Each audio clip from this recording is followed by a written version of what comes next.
मैया ने लालू जी को उठाया, भीतर ले जा करके आंगन में छोड़ दिया। बाहर आई, फिर से चौका लगाया, दूसरी सामग्री दी। गर्गाचार्य जी ने फिर से खीर बनाई, ठाकुर जी से क्षमा मांगने लगे, बोले वो छोटा बालक है, नाथ क्षमा कर देना, आप भोग लगाओ। जैसी माला जपन लगे, ठाकुर जी फिर रुक गए भीतर। ताऊ दादा बोले, लाला अब के कहा भयो? बोले भगत है तो बढ़िया, खीर भी बढ़िया बनावे, लेकिन मैया तो शिकायत कर दे हमारी। अच्छा लाला कोई बात ना, अब की बार और बढ़िया खीर बनाइए, तू जाके चख के आ। ठाकुर जी फिर से गए, गुडमुन गुडमुन गुडमुन चल करके गए, उठाई खीर का पात तो फिर से खाने लगे। गर्गाचार्य जी की जैसे ही माला पूरी हुई, देखा अब तो खड़े ही हो गए, नहीं रहना हमें यहां यशोदा, देख तेरो लाला फिर से हमारा भोग झूठो कर दिए सबरो। यशोदा मैया बोली, क्षमा कर दो, मैं अपने बालक को किसी कमरा में बंद कर दूंगी, लेकिन आप नाराज मत हो। ठाकुर जी को ले जाके कमरे में छोड़ दिया और मैया ने फिर से सब सामग्री दी। ठाकुर जी ने खोली खिड़की और खिड़की पकड़ करके अब 1 वर्ष के ठाकुर जी और गुस्सा में देख रहे हैं गर्गाचार्य जी को। गर्गाचार्य जी भी देख रहे हैं, शैतान बालक।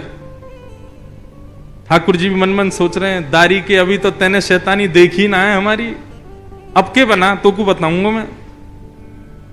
गर्गाचार्य जी ने भोग बनाया, तीसरी बार भोग रखा। ठाकुर जी क्षमा कर दियो, छोटो बालक है, अब की बार भोग लगाओ।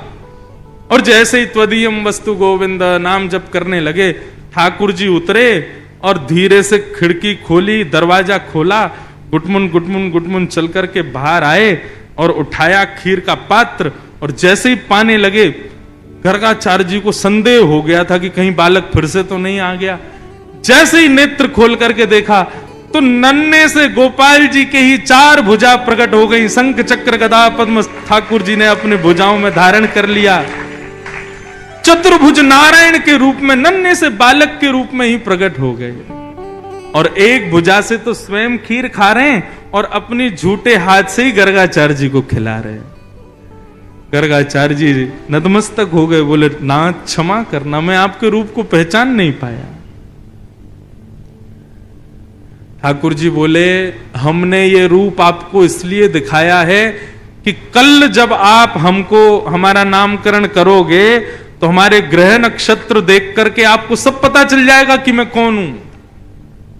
लेकिन ये सच्चाई हमारी मैया को मत बताना कि मैं कौन हूं। आपको छुपाना है कि मैं परमात्मा। मैया अभी मुझसे प्रेम करती है, मुझे दुलार करती है, मुझे बहुत स्नेह देती है। यदि वाकू पतो चल गई कि मैं भगवान हूं तो कहीं मंदिर में दियावेगी मुकु पुजारी जी, या की पूजा करे करो, भगवान है ये, मुकु मंदिर में ना जानो, मैं तो मैया के पास ही रहूंगा।